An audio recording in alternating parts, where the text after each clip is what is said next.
Hello and welcome to the Back Garden Garage, where I am currently restoring my BMW e30. Now this currently is on my homemade rotisserie that I built for it to make all the rust repairs much easier to carry out. So I've been working my way section by section, carrying out rust repairs and then epoxy priming underneath, ready just to get it all done and rust free. The section I'm currently working on is underneath the fuel tank, and I have already replaced a number of little sections of rust and bracket replacements and little bits like that. Now in the last video, what I attempted to do was use a shot blaster to clean up the areas of rust that don't need replacing, but just saves time, I thought, anyway, to clean it. Now it didn't go to plan. First type of shot blaster I used didn't even work. Second one made hell of a mess. So I'm gonna need to build a shelter so that when I blast this, all the media doesn't just spread absolutely everywhere, because believe me, it did. So before I can do that, I have one small section of rust repair left before I can crack out this shot blaster. Right, okay, so there is rust in the sill, but I'm going to tackle that when I do the outer sills as one job. So I'm concentrating on the floor. And I thought this was the last section to repair, but I think I have my blinkers on a little bit. If I can't see it, it's not there, because that is these handbrake tubes for the handbrake cables do have corrosion. There's holes in the floor where it's welded to the floor. The tube themselves is quite corroded. So that is going to need sorting.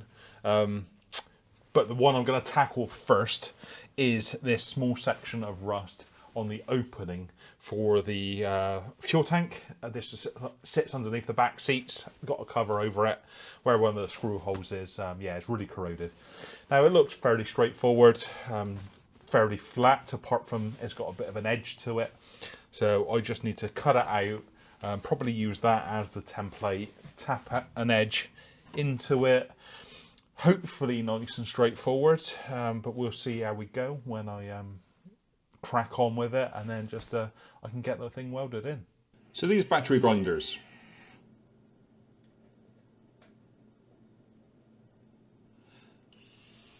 now they are dead handy, but they like to destroy battery life. By far and away the most usage on the battery of any of the battery tools that I have. So to be fair, I would probably choose a electric grinder. Again, because these are quite expensive, and like I say, you need a nice supply of batteries to keep you going. Anyway, with that cut out, I just dress up the edges, make sure there are no burrs, so I have nice clean lines to work to.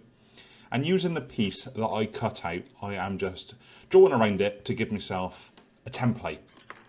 And with that, I just get some hand snips to remove the excess metal. Now this piece does have a bit of a lip on the inside, so I am just allowing for that lip, just adding a couple of millimeters, making it bigger so that I can bend that over eventually to give it the inside lip of the hole. Now I can't see that marking from the side that I marked it, so I just draw around it on the other side, and then I use a hammer and my anvil, and I just tap away until that lip is nicely formed.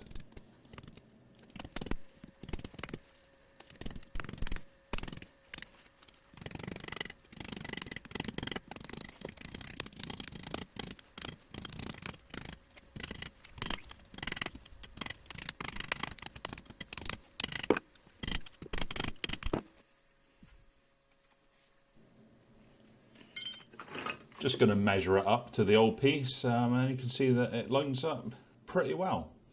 Now this bit, unfortunately, I filmed in time lapse, but I need to set a recess in place that you can kind of see here.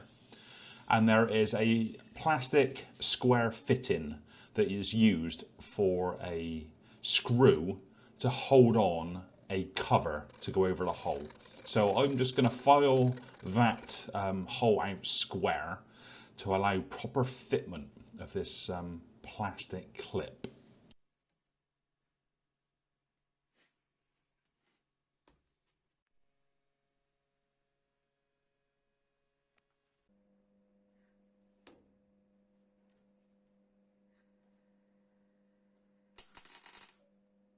And then finally, it's just a case of getting it lined up in the hole, nice and smooth and flush, and giving it the tacks to hold it in place. And where it's not quite level, I would just sort of tap it back into place and keep tacking to eventually get it all welded in.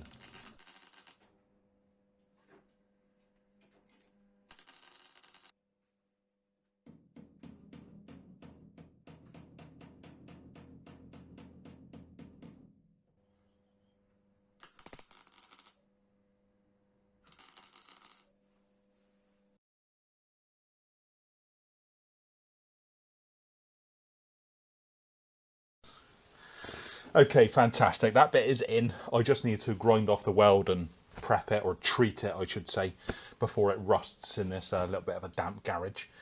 Now, only complication to that piece was there is a plastic square fitting that the screw fits into when you fix in the bit onto the hole, or the cover over the hole.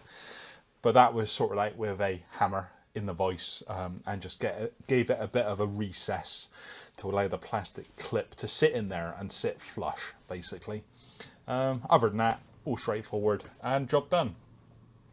So now I am on to a bit that I am dreading. These tubes here are welded onto the bottom of the car. They go from inside to outside through the tunnel, and they run handbrake cables through the middle, and it gives the route in from inside to outside the car. Now, two problems. One, they are renowned for seizing the actual cable themselves into the end of these tubes and make them almost impossible to remove. I had that fight when I stripped this car apart, so I need to clean up the ends. They've also corroded where they are welded onto the car, and there's actually holes in there, so the floor needs to be fixed. Now, being that these run welded to the car underneath some brackets, they're not just a case of a quick off and on kind of replacement, and I don't even think you can buy them or anything like that. So I need to carefully cut off of this weld off of the car here and see if I can repair the floor and then reuse the tube back onto it, just cleaning up the inside edge. I don't know if that's possible or not. I'm only going to find out by making a few chops and seeing what I got left.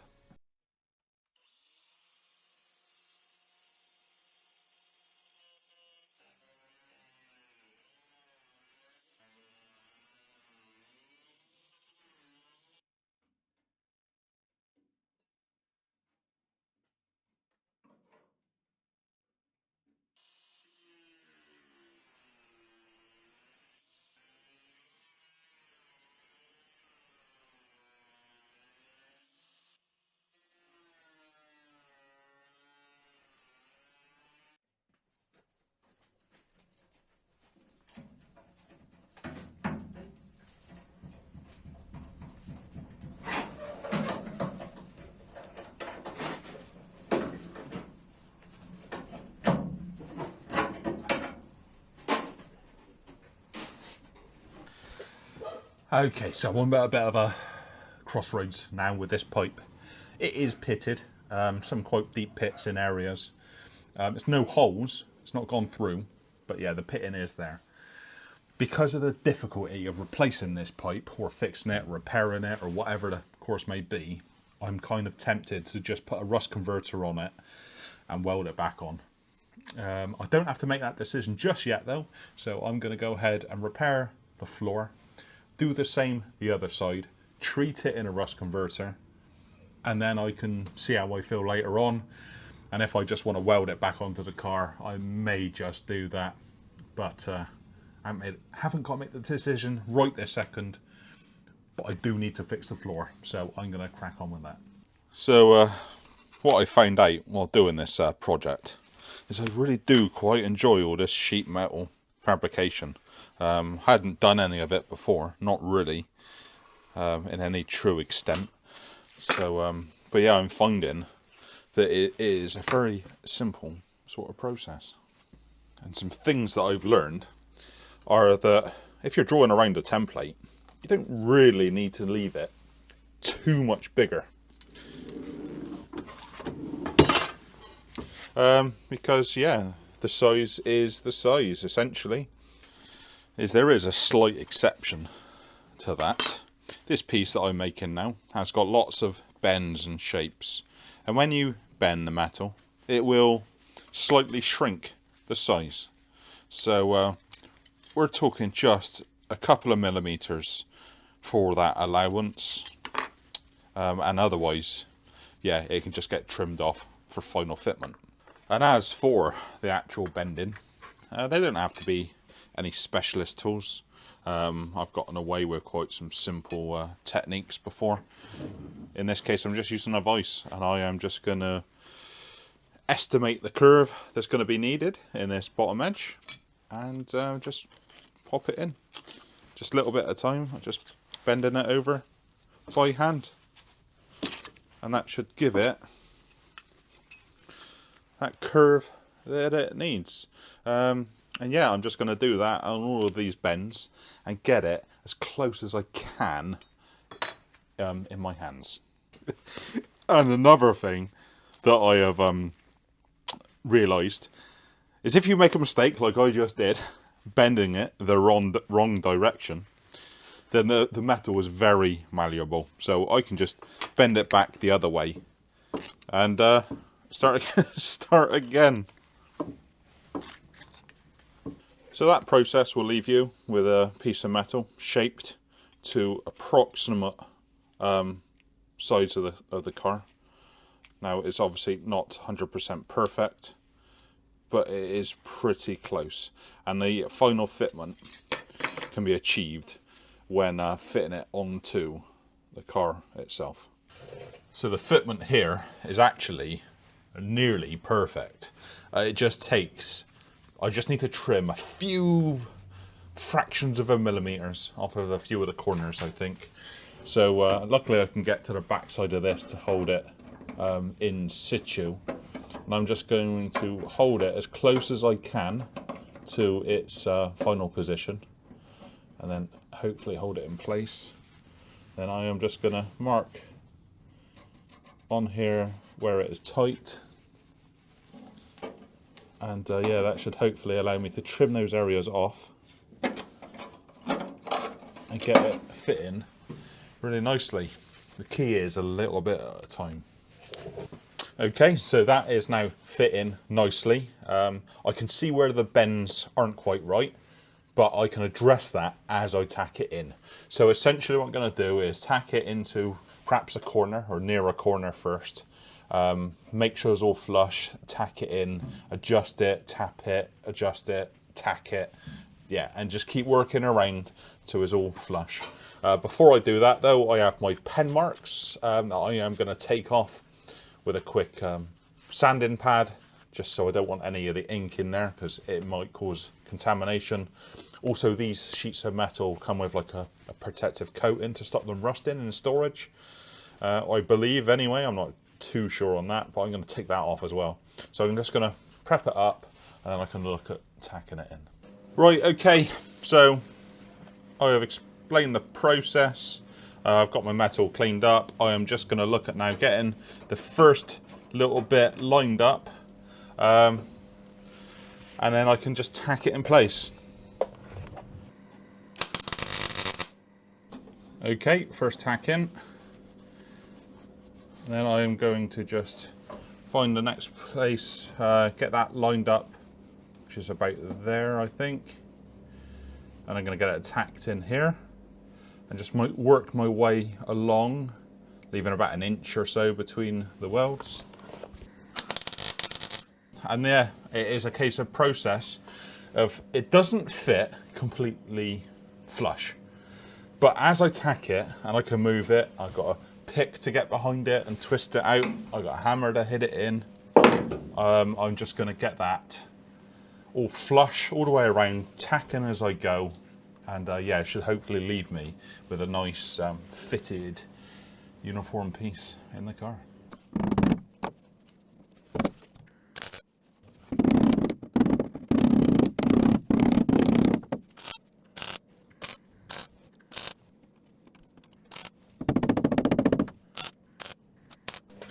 So with that tacked in, I can now fully weld it in, and that is just a case of essentially multiple tack welds all the way around to get it all finished off. So that is the process. So fairly straightforward. The hardest bit for me has been learning to actually weld consistently, but I think I've got to a stage that I'm happy with now. So don't touch that. That is red hot. Don't ask me how I know. I got to clean up these welds now to see what I'm left with, and then I can give it a coat of etch primer to stop it rusting. It gets damp in the garage, or has been, especially over the winter months. So yeah, just to protect it. So that is a job well done. Or if I do say so myself. Now the welds aren't invisible. I'm not pretending that they are. I probably could make them invisible, but I'm not interested in that level of detail, and I want to keep the strength in the weld, because it does change the metal characteristics, welding it up and all the heat. So yeah, I'll leave a little bit of strength there, and I'm hoping this underside, once it's all stone chipped and all the cars back on the road, I'll never see it again. So yeah, I'm perfectly happy with that result. With that one being done, obviously there are 2 tubes. I need to do practically an identical repair now to the floor of this other one. But seeing I've shown you the step-by-step, I'm not going to show you it all again. I am just going to get that quickly knocked out, and then I can move on to the next stage. Okay, perfect. So they are now welded, well, the floor is finished and cleaned up and treated. So let's have a go at this shot blasting business again, that I managed to fail on on the last attempt at it. So I've wheeled the blaster out, sat ready to be used. I'll fire up the compressor shortly, get that all pumped up. But one thing that I realised very quickly is the sheer amount of mess that it makes when you're using it. So I've got some old 3x2 here, and I'm going to make a very basic frame to stand up against the car, so that I can sit in it and I can drape a sheet over the top of it, or some kind of material, and just contain the shot into that one, hopefully smaller area on the bottom of the car. It's not going to do or stop everything, but it will cut it down drastically. At least I'm hoping anyway. So for the second time on this little area, I'm going to have to crack out my woodworking skills again. So I am going to crack on, get something made, and then I will show you the result.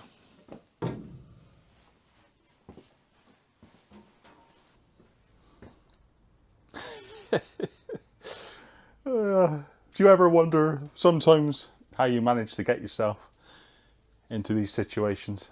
Let's have a closer look. So this is as basic as it comes.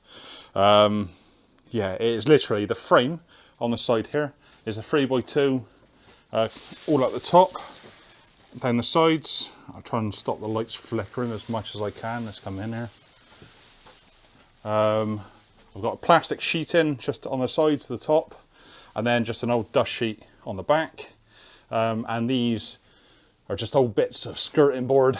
Yeah, they're going to work. And they're like on a pivot point here, so that they will fold down to keep this flat. So in theory, I can move it around and use it again if this works. So this is the blaster I'll be using. Now this is just a cheap generic Chinese style blaster. I think they're found pretty much the same everywhere.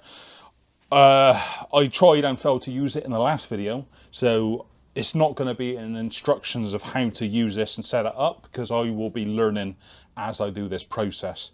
This is more a case of just seeing the end results, I guess.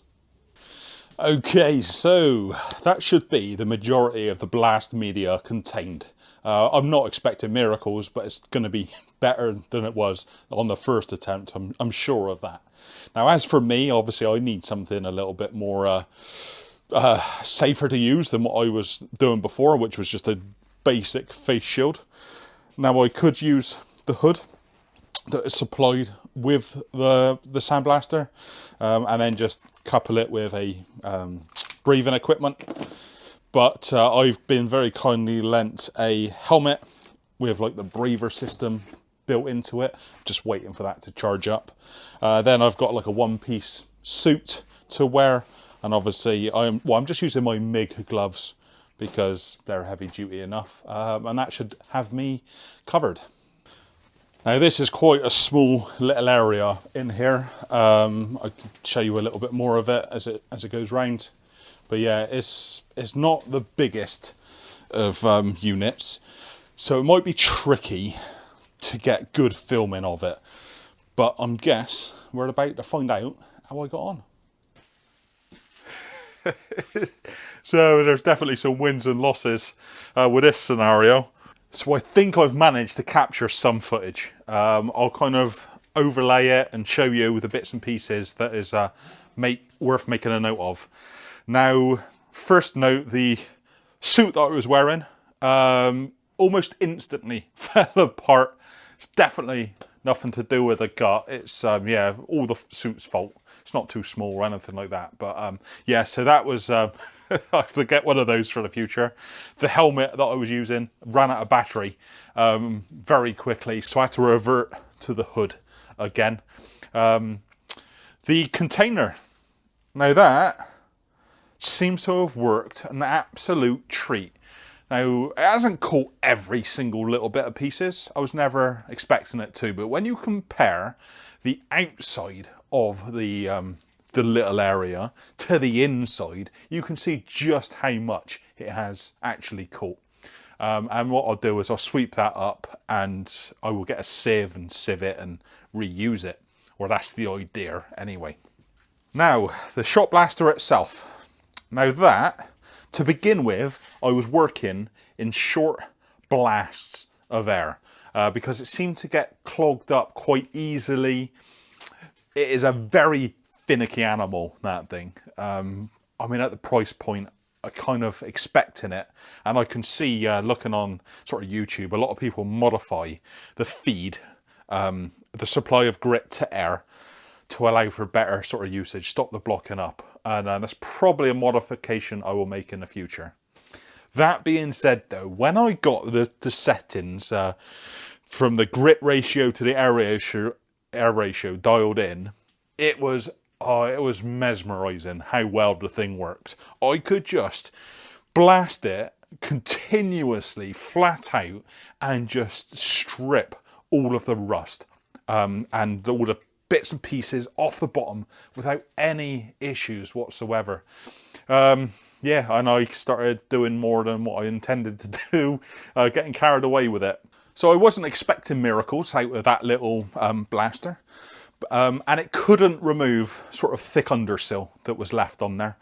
I wasn't ever expecting it to. If it was like a little bit left, it would take it off. But yeah, where you got the thick meaty rubber, it couldn't touch it. I don't think even the big ones can struggle sometimes, I believe, with undersill because it acts like a rubber and just bounces back. So yeah, so overall impressions, when it's dialed in, absolute brilliant. Love it. It's fantastic. It's going to make all those nooks and crannies so much easier to clean up in the future. Now my plan was to get all of that section stripped back like I've just done. Then I can prep the rest of the area and then paint it in epoxy. However, I'm now thinking about this contraption that I've made, and instead of dismantling it and sort of moving it aside and it being in the way, I think I'm going to leave it up and continue to blast the back of the car, the areas that are needed while this is all set up. I think it makes the most sense. But that does mean it's going to take a little bit longer to do than obviously getting it just painted. So I think with that in mind, I'm going to leave the video here for this one.